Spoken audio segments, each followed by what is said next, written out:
ધોરણ 11 ઇકોનોમિક્સ એટલે કે અર્થશાસ્ત્ર માટેનો ખૂબ જ અગત્યનો વિડીયો છે. પ્રથમ પરીક્ષા 2024માં કઈ રીતનું માળખું હશે, બ્લુપ્રિન્ટ કેવી હશે, એના વિશે આજે આપણે સમજવાનું છે. એટલે ખૂબ અગત્યનો વિડીયો છે. ખાસ ધ્યાન આપીને વિડીયોને સમજજો, સ્કીપ નહીં કરતા, કારણ કે હું તમને પીડીએફ તો આપી દઈશ એટલે એની ચિંતા તમે નહીં કરતા, પરંતુ આ પીડીએફ તમને ક્યાંથી મળશે? તો આપણી એપ્લિકેશનમાંથી મળી જશે. તો શરૂઆત કરીએ આપણે વિભાગ એ થી. સેક્શન એ 8 માર્ક્સનો હશે. એનો મતલબ એવો થયો કે આપણને 8 એમસીક્યુ પૂછાવાના છે. પહેલો એમસીક્યુ આપણને પહેલા ચેપ્ટરમાંથી પૂછાશે. બીજો એમસીક્યુ આપણને પણ પહેલા ચેપ્ટરમાંથી પૂછાશે. જે 3 નંબરનો એમસીક્યુ બીજા ચેપ્ટરમાંથી. 4 નંબરનો એમસીક્યુ એ પણ બીજા ચેપ્ટરમાંથી. 5 નંબરનો એમસીક્યુ ત્રીજા ચેપ્ટરમાંથી. 6 નંબરનો એમસીક્યુ ચોથા ચેપ્ટરમાંથી. અને 7 અને 8 નંબરનો એમસીક્યુ જે છે એ 5મા ચેપ્ટરમાંથી. આપણા કુલ 5 ચેપ્ટર છે પહેલી પરીક્ષામાં, અને 5 ચેપ્ટરમાંથી શું પૂછવાનું એનો સ્ક્રીનશોટ લેવો એટલે લઈ લેજો. બાકી તમને પીડીએફ તો મળવાની જ છે એપ્લિકેશનની અંદર. ત્યાર પછી આ વાત કરીએ સેક્શન બી, એ પણ 8 માર્ક્સનો રહેશે. એનો મતલબ કે એમાં પણ આપણને કેટલા 8 પ્રશ્નો પૂછાશે. એક વાક્યમાં જવાબ આપો. 9 નંબરનો પ્રશ્ન. કેમ 9 નંબર? કેમ કે 1 થી 8 એમસીક્યુ હતા. હવે 9 નંબર આવ્યો એનો પહેલા ચેપ્ટરમાંથી. ત્યાર પછી 10 નંબરનો પ્રશ્ન એ પણ પહેલા ચેપ્ટરમાંથી. 11 નંબરનો પ્રશ્ન બીજા ચેપ્ટરમાંથી. 12 નંબરનો પ્રશ્ન ત્રીજા ચેપ્ટરમાંથી. 13 નંબરનો પ્રશ્ન ચોથા ચેપ્ટરમાંથી. 14 નંબરનો પ્રશ્ન પણ ચોથા ચેપ્ટરમાંથી. અને છેલ્લા 15 અને 16 જે બંને છે એ આપણે 5મા ચેપ્ટરમાંથી પૂછાશે. એનો અર્થ એવો થયો કે અહીંયા આપણને 1 થી 5 જે ચેપ્ટર છે એ દરેક ચેપ્ટર્સમાંથી આપણને એક વાક્યમાં જવાબ પૂછાય. પરંતુ કયા ચેપ્ટરમાંથી 2 છે એ પણ જોઈ લેજો. પહેલું, ચોથું અને 5મું જે ચેપ્ટર છે એમાંથી 2 છે, અને બીજું ને ત્રીજું છે એમાંથી એક છે. હવે સેક્શન સી ની વાત કરીએ. સેક્શન સી એટલે કે 12 માર્ક્સનો વિભાગ છે, અને આ વિભાગ ખૂબ અગત્યનો ગણાય. હવે 12 માર્ક્સમાં શું પૂછાશે?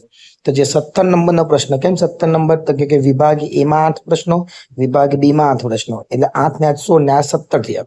એટલે 17 નંબરનો પ્રશ્ન બીજા ચેપ્ટરમાંથી. 18 નંબરનો પ્રશ્ન પણ બીજા ચેપ્ટરમાંથી પૂછાવાનો છે. 19 નંબરનો પ્રશ્ન ત્રીજા ચેપ્ટરમાંથી. 20 નંબરનો પ્રશ્ન પણ ત્રીજા ચેપ્ટરમાંથી.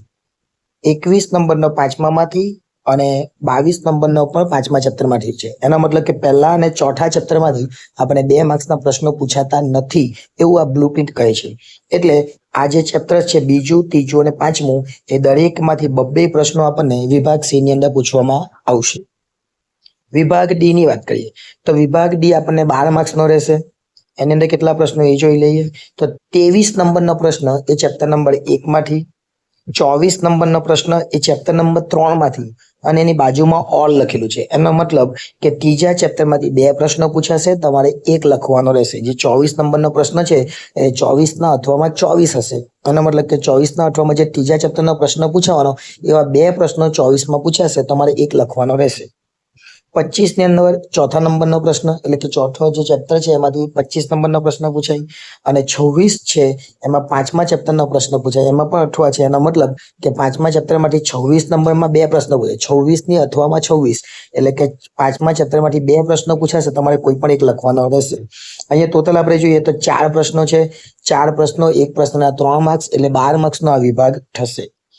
ત્યાર પછી વિભાગ ઈ. વિભાગ ઈ એ 10 માર્ક્સનો છે. કયા ચેપ્ટર્સમાંથી કયા પ્રશ્નો એ જોઈ લે. તો 27 નંબરનો જે પ્રશ્ન છે એ ચેપ્ટર નંબર 2 માંથી પૂછાશે, અને એની અથવામાં ચેપ્ટર નંબર 3 માંથી પૂછાશે. એટલે બીજું અને ત્રીજું આ બંનેમાંથી એક પ્રશ્ન પૂછાય. 2 માંથી તમારે કોઈ પણ 1 લખવાનો રહેશે, કારણ કે બંનેમાં તમને ઓપ્શન આપવામાં આવશે. 28 નંબરનો પ્રશ્ન એ ચોથું ચેપ્ટર અને 5મું ચેપ્ટર એમાંથી પૂછાશે. આ 5 માર્ક્સનો પ્રશ્ન છે, એટલે ખાસ ધ્યાન આપજો.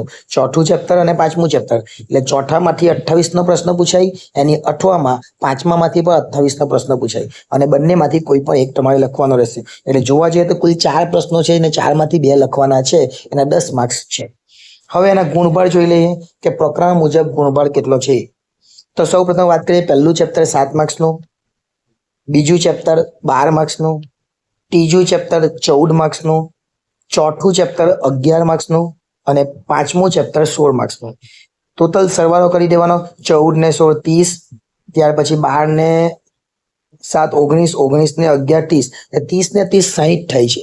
એકચ્યુઅલી 50 માર્ક્સનું પેપર આવે. તો આપણે વાત કરીએ પ્રમાણે જો અહીંયા તમે જોઈ શકો, આપણે જે શું કીધું કે જે છેલ્લો પ્રશ્ન છે વિભાગ ઈ, એમાં આપણને 20 માર્ક્સનું પૂછાવાનું છે, પણ લખવાનું 10 માર્ક્સનું જ છે. એટલા માટે ટોટલ 60 થશે ને કેટલા માર્ક્સ? એમ તો જોવા જાય તો હજુ પણ વધી જાય, જે આપણે ઉમેર્યું નથી, કેમ કે અમુક જગ્યાએ બીજા પર 18 આપવામાં આવેલા છે. ત્યાર પછી જોઈએ કે આ જે છે એ ધોરણ 11 ની ઇકોનોમિક્સની બ્લુપ્રિન્ટ હતી. જો વિડીયો ગમ્યો હોય તો હવે લાઈક કરી દેજો, ચેનલને સબસ્ક્રાઇબ કરવાની હજુ પણ બાકી હોય તો કરી દેજો, કારણ કે ભવિષ્યમાં તમને એકાઉન્ટ સ્ટેટને લગતા વિડીયો પણ મળવાના છે. અને એકાઉન્ટ અને સ્ટેટનો તો આપણે પૂરેપૂરો સિલેબસ અપલોડ કરવાનો પ્રયત્ન કરેલો જ છે. હજુ જે કંઈ બાકી છે એને પણ આપણે અપલોડ કરીશું. એટલે ચેનલને સબસ્ક્રાઇબ કરવાની બાકી હોય તો કરી લેજો, જેથી કરીને ભવિષ્યમાં કોઈ મુશ્કેલી થાય નહીં.